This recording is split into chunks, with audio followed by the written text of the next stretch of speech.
جی students السلام علیکم، کیسے ہیں آپ سب؟ مجھے امید ہے کہ آپ سب خیریت سے ہوں گے۔ جی ہم قرآن مجید کا تعارف جو ہے اس کا آج نیکسٹ پارٹ جو ہے وہ پڑھیں گے، اس کے متعلق بتائیں گے، وہ ہے یہاں سے۔ ٹھیک ہے، قرآن کریم انسانی زندگی کے تمام پہلوؤں کے متعلق رہنمائی کرتا ہے، انسانی زندگی کے تمام پہلوؤں کے متعلق رہنمائی کرتا ہے، یعنی کہ پہلو رخ، ہر ایک رخ یعنی کہ انسان کس طرح سے زندگی گزارے اس کے متعلق رہنمائی کرتا ہے۔ اس میں انسانی زندگی کی حقیقت کہ انسانی زندگی کی حقیقت کیا ہے؟ انسانی زندگی کی حقیقت یہ ہے کہ یہ زندگی جو ہے ہماری فانی ہے، یہ ختم ہو جائے گی، اس کے بعد کی جو آخرت کی زندگی ہے وہی ہمیشہ کی رہنے والی زندگی ہے۔ خیر و شر یعنی کہ اچھائی اور برائی، حلال و حرام یعنی کہ حلال طریقے سے زندگی گزارنا، حلال طریقے سے روزی کمانا، و حرام اور حرام طریقے سے جو ہے روزی کمانا یا برے کام کرنا، اس کے متعلق اخلاقی تعلیمات، غرض زندگی کے ہر پہلو کے متعلق رہنمائی موجود ہے۔ اخلاقی تعلیمات یعنی کہ ایک مسلمان کا اخلاق کیسا ہونا چاہیے۔ ایک مسلمان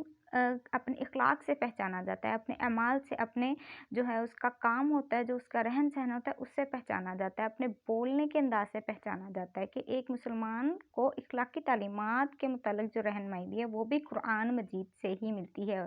غرض زندگی کے ہر پہلو کے متعلق رہنمائی موجود ہے، غرض یعنی کہ زندگی کے ہر پہلو کے متعلق رہنمائی موجود ہے، وہ چاہے انفرادی طور پر اکیلا انسان زندگی گزارے یا پھر اجتماعی طور پر اکٹھا اپنے خاندان کے ساتھ، اپنے اہل و عیال کے ساتھ، رشتہ داروں کے ساتھ اور ارد گرد کے لوگوں کے ساتھ، ہمسایوں کے ساتھ جب وہ زندگی گزارتا ہے تو وہ کیسے زندگی گزارتا ہے، ہر پہلو کے متعلق رہنمائی موجود ہے۔ اس میں انسان کی آخرت کی زندگی کے متعلق بھی تفصیلی معلومات ہیں۔ اس میں انسان کی آخرت کی زندگی یعنی کہ مرنے کے بعد جو زندگی ہوگی، اس زندگی میں کیا ہوگا، آخرت کی زندگی میں اس کے متعلق تمام تفصیلی معلومات ہے کہ انسان کی برائیاں اچھائیاں جو ہیں وہ پلڑے میں رکھی جائیں گی ترازو کے، اور جس کی اچھائیاں زیادہ ہوں گی وہ جنت میں جائیں گے اور جس کی برائیاں زیادہ ہوں گی وہ جہنم میں جائیں گے، اور اس کے متعلق آخرت کی زندگی کس طرح کی ہوگی، ہر چیز جو ہے وہ قرآن پاک میں واضح طور پر بتا دی گئی ہے۔ اور اس زندگی کی اہمیت کو نہایت پرتاثیر انداز میں بیان کیا گیا ہے۔ کس زندگی کو کہ آخرت کی زندگی کیسی زندگی ہوگی، ہمیشہ کی زندگی ہوگی۔ اس میں انسان کی جو خواہشات ہوں گی وہ نیک انسانوں کی سب وہ پوری کی جائیں گی، اور اس کا جو منظر ہے قرآن پاک میں وہ بہت ہی پرتاثیر یعنی کہ اثر والے انداز طریقے میں بیان کیا گیا ہے۔ قرآن پاک انسان کی انفرادی زندگی یعنی کہ انفرادی زندگی، انسان اکیلا جو ہے وہ زندگی کیسے گزارے، اور اس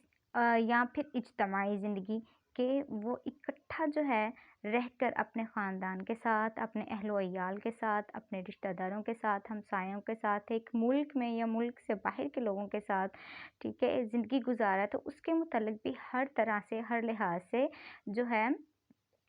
رہنمائی موجود ہے۔ اس کے اجتماعی و معاشرتی حقوق و فرائض کس کے؟ انسان کے اجتماعی یعنی کہ اکٹھا رہنے کے، وہ معاشرتی اور معاشرے میں یعنی کہ اس کی جو سوسائٹی ہے، ایک انسان اگر ایک معاشرے میں رہ رہا ہے، وہ مل کر رہ رہا ہے ٹھیک ہے، اس کے متعلق اس کے اپنے حقوق کیا ہیں جو دوسرے لوگ اس کے لیے ادا کریں گے کہ مل کر رہنا ہے تو کس طرح سے رہا جائے گا، ایک دوسرے کی عزت کی جائے گی، ایک دوسرے کی ضروریات کا خیال رکھا جائے گا، ایک دوسرے کی خوشی اور غم میں شامل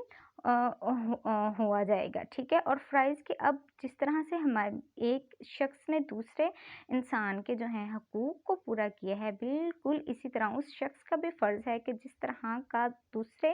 انسانوں نے اور اشخاص نے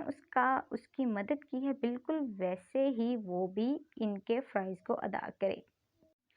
اس کے معاشی و اقتصادی امور کے متعلق بنیادی ہدایات، معاشی یعنی کہ معاش روزی کمانے کا ذریعہ یعنی کہ وہ کیسے روزی کمائے، اقتصادیات کے لفظ سے ماخوذ ہے، یعنی کہ وہ علم جس کے ذریعے علم وہ علم جس کے ذریعے روزی کی پیمائش میں اضافہ ہو، یعنی کہ یہ دونوں لفظ جو ہیں ان کا جو معنی ہے یا مفہوم ہے وہ اس روزی کمانے کے متعلق ہی ہے، یعنی کہ انسان اگر روزی کمائے تو وہ کس طریقے سے کمائے، حلال طریقے سے کمائے، کون کون سے ذریعے ہیں، کون کون سے وسائل ہیں، کون کون سے طریقے ہیں جن کو جو جائز ہیں اور جن کو اپنا کر وہ حلال طریقے سے روزی کما سکتا ہے، ان تمام کاموں کے متعلق بھی بنیادی ہدایات موجود ہیں۔ اب بات یہاں پر آتی ہے دوسرے پوائنٹ کی کہ سیاسی یعنی کہ پولیٹیکلی اور بین الاقوامی انٹرنیشنلی معاملات، ٹھیک ہے، یعنی کہ ایک سیاسی لحاظ سے ایک ملک ہے، ٹھیک ہے، اس میں سیاست ہے، ٹھیک ہے، وہ سیاست جو ہے وہ کس طریقے سے کرنی چاہیے، اور جو بین الاقوامی، ٹھیک ہے، معاملات ہیں کہ جو ملک ہمارے ملک کے تعلقات دوسرے ممالک کے ساتھ ہیں، ان تعلقات کو کس طریقے سے نبھایا جائے، اس میں کیا کیا جو چیزیں ہیں وہ شامل ہیں، ہر لحاظ سے قرآن پاک میں ان کے متعلق رہنمائی موجود ہے اور اخلاقی رویوں کے متعلق جامعہ تعلیمات پیش کرتا ہے۔ اخلاقی رویوں کے متعلق جیسے کہ آپ کو پہلے بھی بتایا جا چکا ہے، ان کے متعلق بہت یعنی کہ وسیع انداز میں تعلیمات قرآن پاک پیش کرتا ہے۔ قرآن کریم انسانی زندگی کے تمام پہلوؤں کے بارے میں ضروری معلومات اور رہنمائی کا خزینہ ہے، یعنی کہ دولت ہے۔ کسی بھی لحاظ سے انسان زندگی گزار رہا ہے، ہر طرح سے، یعنی کہ اٹھنے بیٹھنے بولنے کھانے پینے سونے جاگنے ہر چیز کے اذکار موجود ہیں، اور یہ واحد اسلام ہی مذہب ایسا دین ہے اسلام جو کہ انسان کی زندگی کے تمام پہلوؤں کا احاطہ کرتا ہے، اور اس میں وہ تمام باتیں وضاحت سے بتا دی گئی ہیں جن کا جاننا انسان کے لیے ضروری ہے اور جن کے جاننے کا انسان کے پاس کوئی دوسرا ذریعہ نہیں، یعنی کہ جو بھی انسان کو جس بھی معاملے میں مشکل درپیش ہو، کسی بھی معاملے میں ہو، وہ چاہے وہ رزق کے متعلق ہو، چاہے انسانی زندگی کے گزارنے کے متعلق ہو، چاہے وہ اکیلا زندگی گزارنے کے متعلق ہو، زندگی کے کسی بھی پہلوؤں کے متعلق کوئی بھی سوال ہو، اس کا جواب جو ہے گارنٹی کے ساتھ قرآن پاک میں موجود ہے۔ جی اسٹوڈنٹس، مجھے امید ہے کہ آپ کو آج کے ٹاپک کی سمجھ آ گئی ہوگی کہ قرآن مجید کا جو تعارف ہے اس کا جو نیکسٹ پارٹ تھا کہ قرآن کریم انسانی زندگی کے تمام پہلوؤں کے متعلق کیسے رہنمائی کرتا ہے۔ جی تو آپ یہ جو ہے سوال جو ہے بھی اس میں سے بن سکتے ہیں، شارٹ کوسچن میں پوچھا جا سکتا ہے کہ انسان جو ہے وہ